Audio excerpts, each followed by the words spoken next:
Audio Jungle.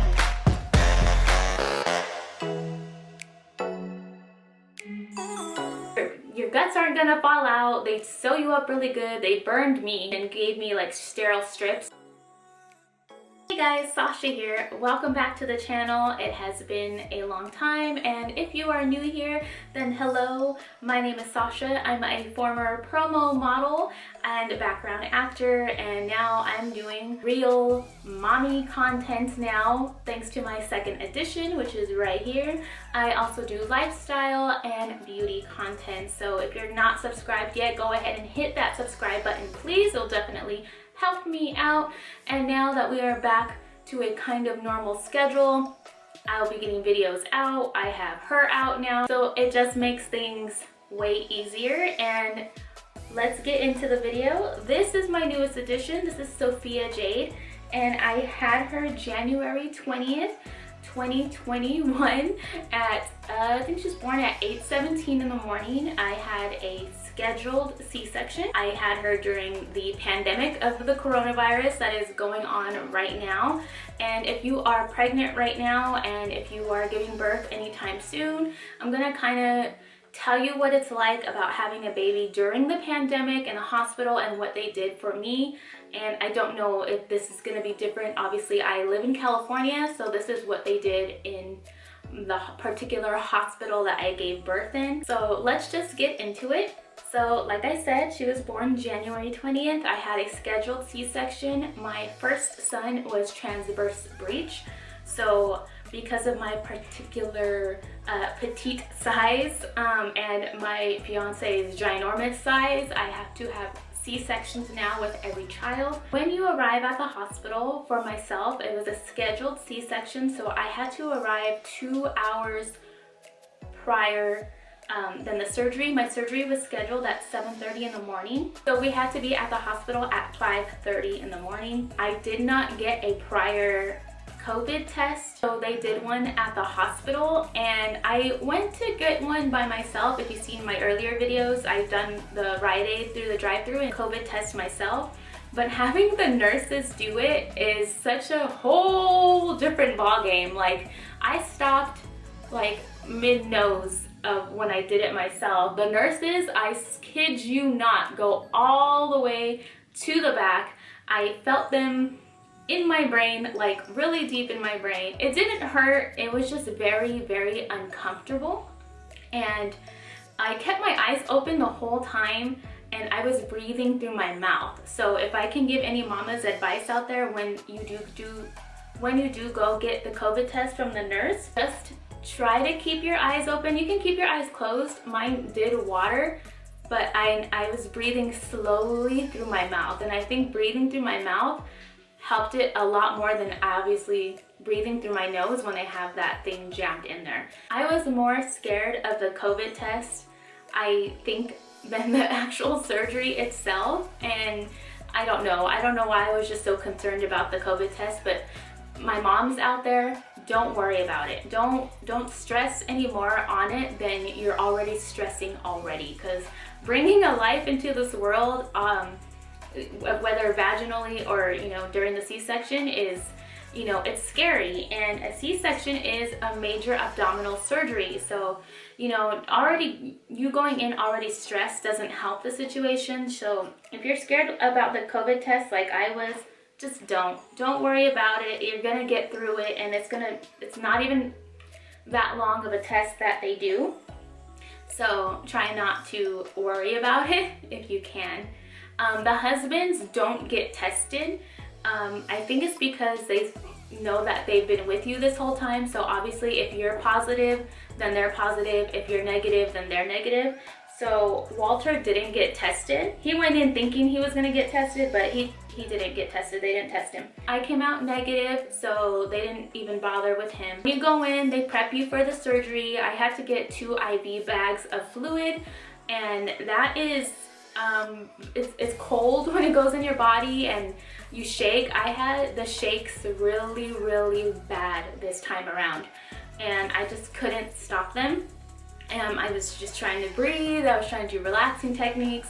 Walter was trying to distract me. Like, but the shakes just kept coming, and I think it was my nerves, and I really don't know why, because like I said, this is my second cesarean and I knew what to expect, but I think just going in the hospital during a pandemic, and I really didn't want to be there. I didn't want her in there any longer than she had to be, and my nerves were just getting the best of me, and so I was really shaky the whole time. And what's different with her, I had contractions, and I had 2 contractions maybe with Grayson, but with her, oh my gosh, I had contractions for, I want to say an hour, a full hour. I had contractions, and they were the worst thing ever. So my mamas that have the vaginal deliveries and you're experiencing those contractions for hours on end, I applaud you, because those things hurt.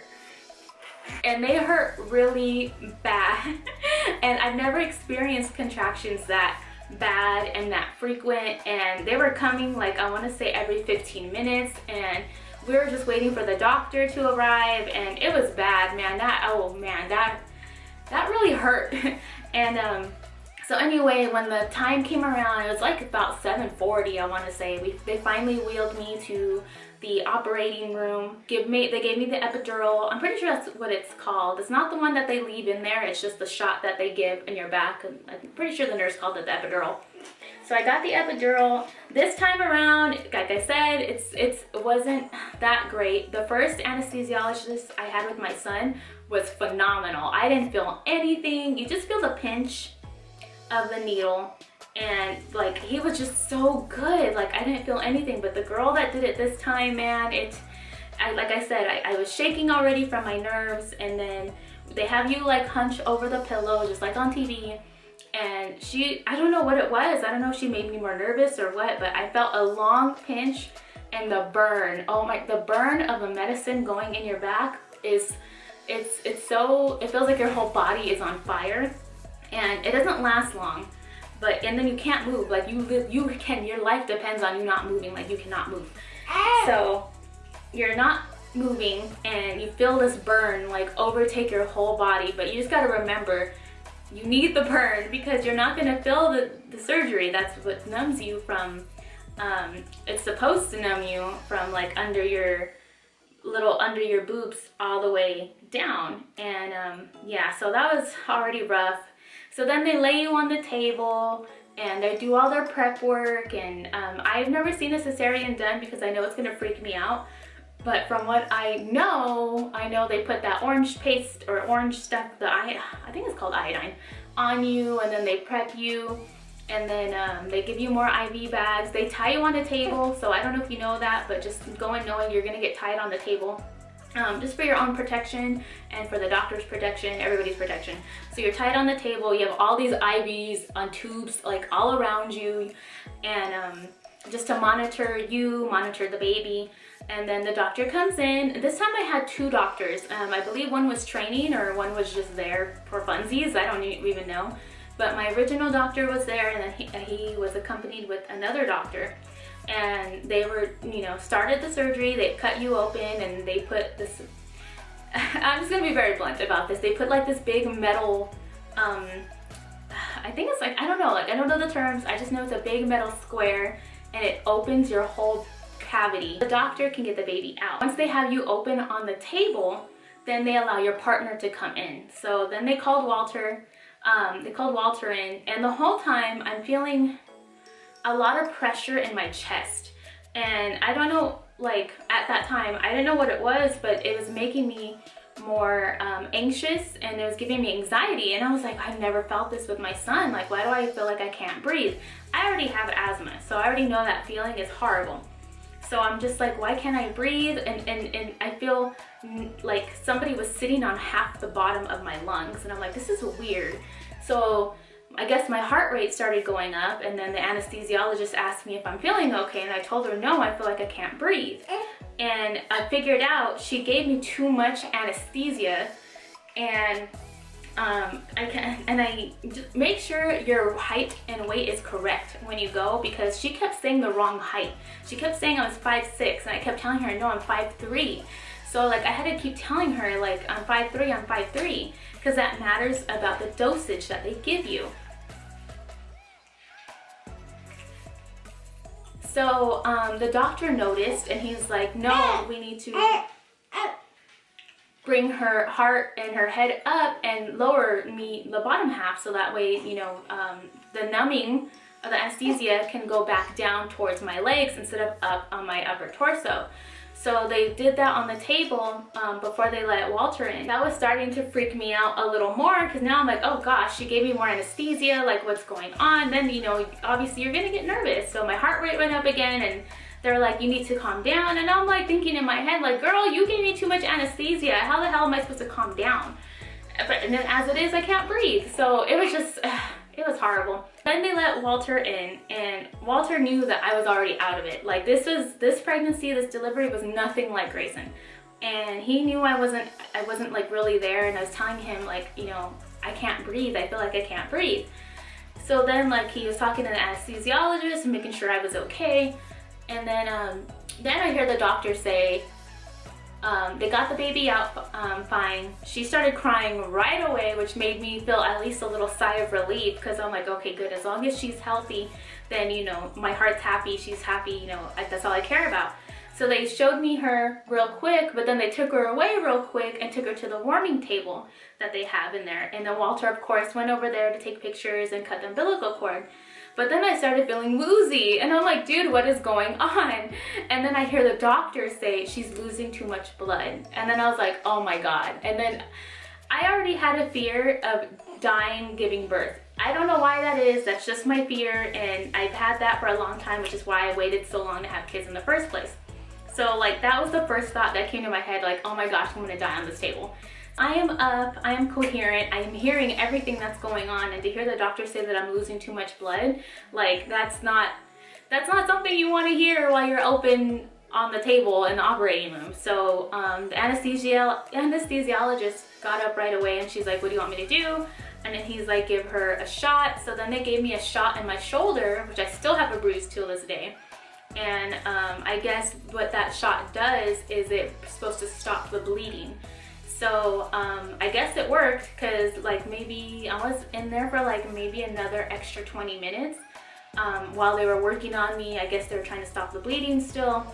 And it sucked, because I wasn't all the way there, and I wasn't really excited, because like I said, I was just trying to focus on myself and, you know, breathe and bring my heart rate down and stuff. And then they came and they brought her to me, and, you know, they let me do a little bit of skin to skin, and I felt bad because I wasn't in the moment. And I was my son, I was totally in the moment. You know, I was happy, I had a very great delivery, nothing went wrong. But with her, I felt like everything went wrong. And I just felt so bad that I couldn't just be in the moment and enjoy her at that time. So then when everything was stable, they let Walter go and take her to the recovery room to make sure all her vitals and everything was good. And then I think I was in there for another like 20 minutes. The surgery, I swear, felt so long. And they finally wrapped me up. They finally said that I was okay, and that they were gonna monitor me and make sure my blood count comes back up, my hemoglobin. And I go to recovery and feeling really lightheaded, and they said it was because I lost a lot of blood. So after being in the recovery room for like, I think I want to say we were there for like an hour, they take us to our regular room. And right now, I don't know if it's just my particular hospital or because of the pandemic, but we had our own room, which was really nice. So Walter had his pull-out bed, and we had our own room. It was great. So it is day 3. I look like poop, so don't mind the hair or anything. I'm in my gown still because we're waiting to get discharged today, and we're waiting for my doctor to come approve everything. Since we had a C-section, we got to make sure my incision is good, and make sure that the bleeding and all that fun stuff is good. There's Daddy Bear with the baby. He's working those forearms, and she's dancing with him. See that? See that? Nothing's really different with COVID. He just has his mask on because he's tired of putting it on and taking it off. The hospital stuff with COVID, it's not really different. They say, well, you're not supposed to have visitors, so we haven't had any visitors. But the photography lady came still, which we didn't think she was. I thought she wasn't. But you're supposed to have your mask on when other people come into the room. I had my COVID test the day we came into the hospital prior to the surgery. But nothing else. Would you say anything is different with COVID related? Yeah, just the fact that we have masks and we have to wear them, if not for us, for other people, the health of other people. And even if you don't believe in this situation, like, we don't really like to date our videos. Like, we don't really, but COVID is COVID, right? It's been here for about a year now. It'll probably be here for another couple years, so there's really no getting around it. But you do have to wear your mask, and the nurses will ask you to wear them as well. And yeah, and other than that, you really don't get any of your family. Just me, Sasha. No, I didn't get tested. So the dad, I don't think in most hospitals is going to get tested. I'm going to say that's going to be that's kind of broad for me to say, but I think that would be the case. Yeah. He came in expecting that he was going to get tested, so that was not fun. If you never had a COVID test by a nurse, it's not fun. She really poked my brain. She went like way up here. It wasn't as bad as I thought it was going to be. Like, I handled it pretty good, but it was poop. But yeah, so he didn't get tested. I'm going to say the same thing. I don't think the dads are going to get tested. But if you are positive, I don't know how all that works. So just from my standpoint of being negative, then that's what I understand. We do get our own room, and I don't know if it's just because of the hospital that I'm at or if it's just a COVID thing, obviously, to not share a room right now. But it's pretty the same thing as last time. Actually, I don't know. I think Grayson's was a little bit bigger.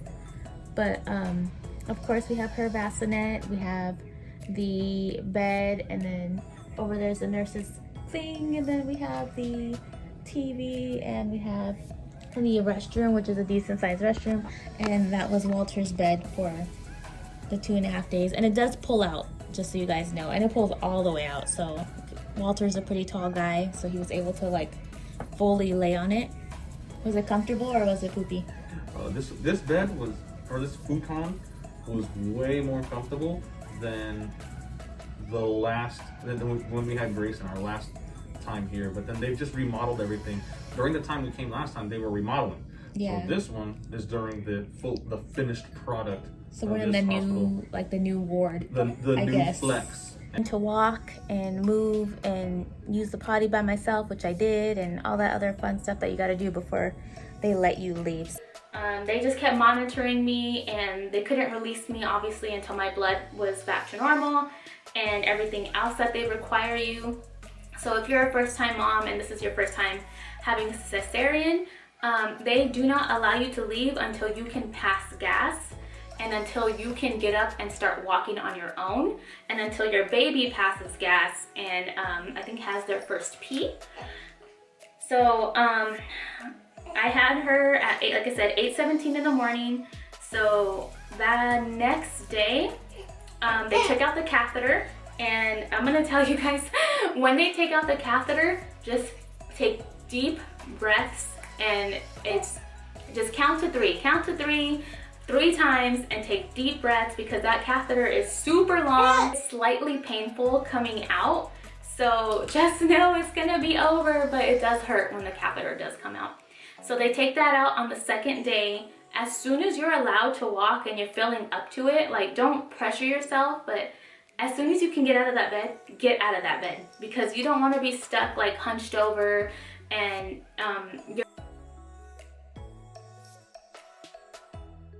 your guts aren't gonna fall out. They sew you up really good. They burned me and gave me like sterile strips that kind of fall off on their own.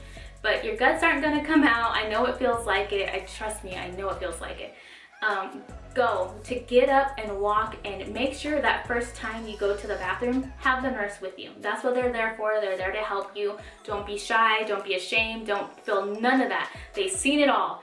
So just go to the bathroom, have their help, because that's gonna be the worst pain you ever feel in your life. And I'm gonna be very blunt with you.